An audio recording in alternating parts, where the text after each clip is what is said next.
Before I spend a single dollar on this Bronco, I run through 5 questions because if I don't, I already know how this story ends. And honestly, I wish I would have started doing this years ago because it would have saved me a shitload of money. What I've learned after years with messing with vehicles, I realized that most upgrades really aren't about the part, they're about the consequences. The internet, they love talking about what the mod fixes, but nobody ever wants to talk about what it creates. You buy bigger tires, which sounds great, until it turns into a lift, then steering, then something else breaking. And that's where it gets expensive. So before I buy anything, I slow down and run through these 5 questions, because the internet's really good at spending your money. I'm more interested in trying to figure out if I should be spending it in the first place.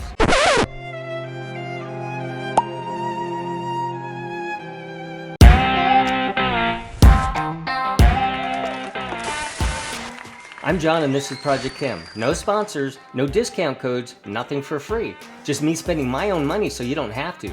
Because if I don't help you, you're gonna get a sponsored channel trying to sell you shit you don't need. So let's get on with this. First question is simple. Do I actually need it?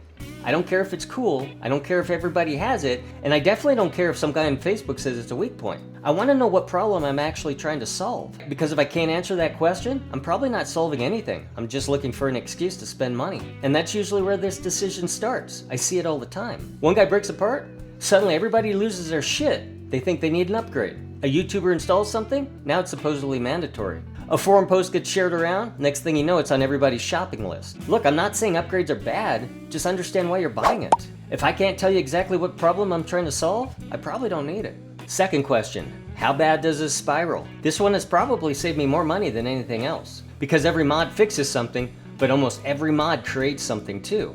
You know it.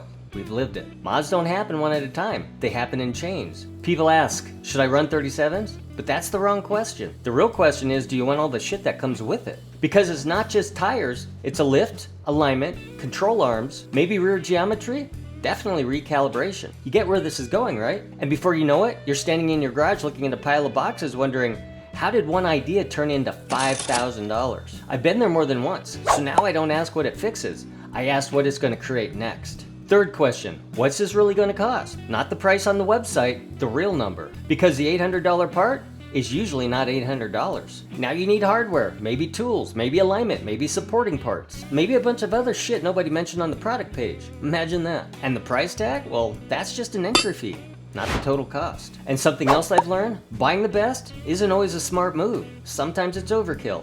And I get it. Sometimes we want that. Heck, I do it. Then sometimes you're paying double for something you may never notice. So the goal is not to always buy the most expensive part, it's to buy the right part for how you use your vehicle. Fourth question, what are the reviews actually telling me? Because most people read the reviews wrong. I'm not looking for opinions, I'm looking for patterns. I don't care about the guy who thinks it's amazing, I don't care about the guy who thinks it's a piece of shit, because every product has both. But what I do care about are the patterns. Because if 50 different people are all saying the same thing, that's not random anymore. That's data.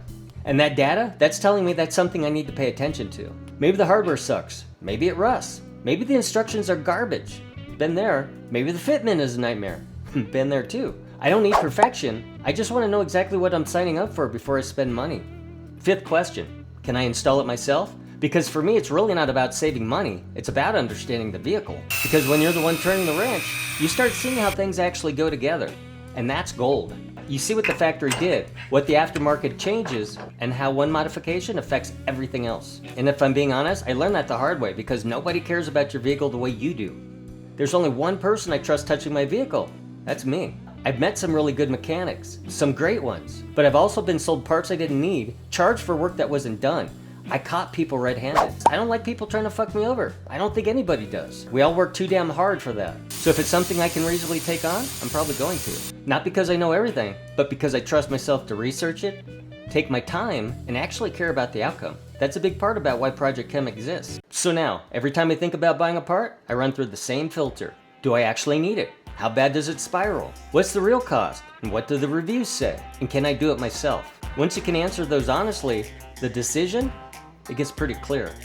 The internet's really good at spending your money. What it's terrible at is helping you decide if it makes sense. Most upgrades don't fail because they're bad, they fail because they weren't thought through. So if you're staring at a cart full of parts right now, start here. Run it through those 5 questions. You might be surprised what you actually don't need. I'm John, and this is Project Kehm.